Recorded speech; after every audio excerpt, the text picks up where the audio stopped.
जो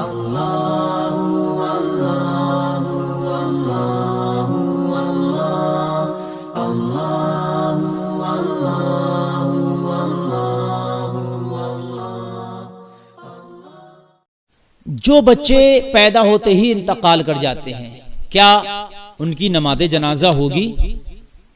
उनको गुस्ल दिया जाएगा?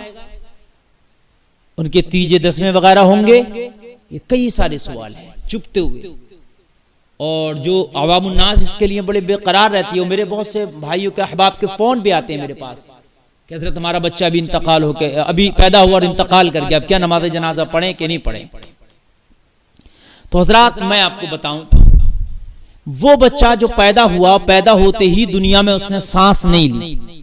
एक वो बच्चा होगा कि जो पैदा होके इंतकाल करेगा, एक मरा हुआ ही पैदा होता है, इंतकाल शुदा पैदा होता है। तो जो इंतकाल शुदा पैदा हो, यानी इंतकाल किया हुआ दुनिया में वो आया, उसने दुनिया में आके एक भी सांस ना ली, तो उसकी नमाज जनाजा नहीं है, फिर उसके लिए गुस्ल भी नहीं है, उसके लिए गुस्ल भी नहीं है, नमाज जनाजा भी नहीं है। उसके लिए हुक्म यह है कि उसको कपड़े में लपेट के और कब्रिस्तान के किसी एक कोने में दफन कर दिया जाए। बहुत से लोग उसको गलंत टैप करते हैं, किसी हांडी में उसको तरोड़ मरोड़ कर डाल के कहीं नदी के किनारे दबाते। ऐसा नहीं है, आप उसको कब्रिस्तान के किसी एक कोने में कपड़े में लपेट के उसको आप दफन कर सकते हैं, और नमाज जनाजा उसकी नहीं पढ़ी जाएगी। अब जब नमाज जनाजा नहीं, तो दुआ फातिहा भी उसके लिए क्या है? कुछ नहीं। एक वो बच्चा है जो दुनिया में पैदा होने के बाद इंतकाल किया, अगरचे एक सांस ही क्यों ना लिया, दुनिया में आकर के थोड़ा सा सांस लिया, चंद सांसें लिया, अगरचे एक सांस ही लिया, दुनिया में आया और आने के बाद दुनिया में जिंदा आया और फिर इंतकाल कर गया, अगरचे कितनी भी कम, अगरचे 2 सेकंड ही क्यों ना जिया, तो फिर उसके बारे में क्या हुक्म है? तो उसका हुक्म उस मुर्दा से अलग है जो मरा हुआ पैदा हुआ था। इसका हुक्म यह है कि अब इसको गुस्ल भी दिया जाएगा, और गुस्ल देने के बाद इसकी नमाज जनाजा भी अदा की जाएगी, इसको कफन भी दिया जाएगा, जो कफन का तरीका है, कफन भी कफनाया भी जाएगा, नमाज जनाजा भी अदा की जाएगी, और इसका गुस्ल भी होगा, और इसका नाम भी रखा जाएगा।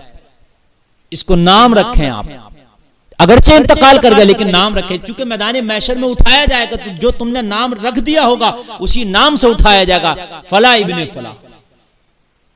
चूंकि बच्चों, जो बच्चे इंतकाल कर जाते हैं ना बचपन में, तो वालिदैन को उन बच्चों पर भी अजर मिलता है, वो बच्चों की वजह से भी वालिदैन की बख्शिश होगी, उनके गुनाहों को माफ किया जाएगा, उनको जन्नत दी जाएगी, उन वालिदैन को जिनके बच्चे बचपन में इंतकाल कर गए थे।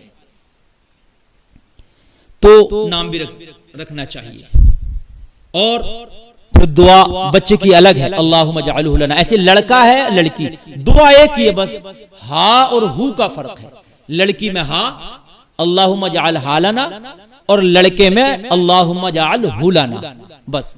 लड़की में हा पढ़ा जाएगा, हा जमीर मुअन्नस की है, लड़की के लिए आती है, और हु जमीर मुजक्कर है, जो जेंट्स यानी मर्द के लड़के के लिए आती है। बस दुआ एक ही है, और हा और हु का फर्क है। तो जो बच्चे हैं उनका नाम भी रख दें, और फिर उनको बाज़ाब्ता तौर से कब्र में दफन कर दें। ये बच्चे जो हैं मैदान महशर में फिर नाम के साथ उठाए जाएंगे, और ये इनको जन्नत अता की जाएगी, चूंकि इनके ऊपर अहकाम शरा भी लागू नहीं हुए थे अभी, तो ये दुनिया में आए थे बच्चे ही थे, तो ये जन्नती हैं, और इनके वालिदैन जन्नती हैं, तो उनके वालिदैन को उनसे मिलाया भी जाएगा। जो बच्चे बचपन में इंतकाल करके अपने वालिदैन से जुदा हो जाते हैं, और उनके वालिदैन बड़े तड़पते रोते हैं उनके लिए, तो उस पर सब्र करें, तड़पा रोया ना करें, उस पर सब्र करें। वो मैदान महशर में तुम्हारी बख्शिश का भी जरिया बनेंगे, और फिर अल्लाह तुमसे मुलाकात भी कराएगा, और फिर अगर वालिदैन भी जन्नत में हुए तो फिर जन्नत में अल्लाह उन्हें साथ भी रखेगा, ये इनाम होगा। ऐसे ही ये देखा गया कि जो बच्चा होता है, अगर वो बच्चा देखा गया कि इंतकाल कर गया जल्दी, तो जल्दी इंतकाल कर गया, तो बहुत से लोग ये सोचते हैं कि अब ये छोटा बच्चा था, इंतकाल कर गया, जल्दी। अब इसकी फातिहा दुरूद किस तरीके से होगी, तीजा दसमा क्या होगा इसका। तो अजीज़ान मिल्लत इस्लामिया, अगर आपका बच्चा छोटे ही बचपन में इंतकाल कर गया तो उसके तीजा दसमे की उसको जरूरत भी नहीं। आप ना करें तो कोई परेशानी की बात नहीं। उसकी वजह यह है कि उसको, वो तो नेक है, बख्शाया है। हम तीजा दसमा चालीसमा जो करते हैं वो इसाले सवाब के लिए करते हैं, ताकि मरने वाले की बख्शिश हो जाए। हमारे इन दुआ के जरिए, कलमे के जरिए, दुरूद शरीफ के जरिए, कुरान की तिलावत के जरिए अल्लाह उसकी बख्शिश फरमा दे, उसके ऊपर रहम करे। वो तो पहले ही बख्शा हुआ है, वो तो उल्टी तुम्हारी बख्शिश कराएगा मैदान महशर में। तो इजाफी तौर पर ये उसके लिए तीजे दसवें का एहतमाम करना ये ना किया जाए। उसके लिए वैसे ही आप दुआ कर दो, या अल्लाह हमारे लिए उसको अजर बना, या अल्लाह हमारे लिए उस बच्चे को अजर अजीम बना। बख्शिश का तो सवाल ही पैदा नहीं होता कि अल्लाह उसकी बख्शिश कर, वो तो बख्शाया है। उसकी बख्शिश की दुआ मांगने की तुम्हें जरूरत नहीं है, वो नेक है। तो जब अब दुआ भी उसकी बख्शिश की हम नहीं कर रहे हैं तो फिर वो तो नेक है ही। तो उसके लिए तो बस यही आप दुआ करें कि अल्लाह उसको हमारे लिए अजर बना, मैदान महशर में हमारी बख्शिश का जरिया बना। और रहा मामला उसकी बख्शिश का, तो वो बख्शाया है। तो बहुत से लोग देखा कि छोटे बच्चे का इंतकाल भी हो गया तो बहुत मार तमाम उसके लिए भी फातिहा का बहुत अखराजात कर देते हैं।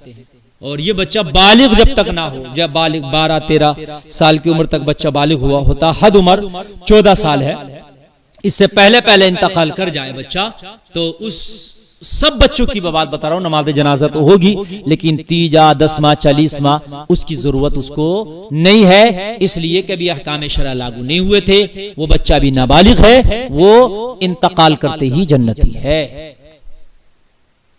एक सांस लेके इंतकाल किया, या फिर वो बच्चा आपका जो है 12 साल 11 साल का होकर इंतकाल कर गया, तो वो नेक नाबालिग है भी। अगरचे हुक्म है कि 7 साल का हो तो नमाज पढ़वाओ, वो नमाज पढ़ने का हुक्म है, लेकिन फर्ज नहीं है नमाज उस पर, हुक्म दिया गया ताकि आदत पड़ जाए। लेकिन अगर नमाज नहीं पढ़ी थी और वो 11-12 साल में इंतकाल कर गया तो वो बालिग नहीं था, वो जन्नती है।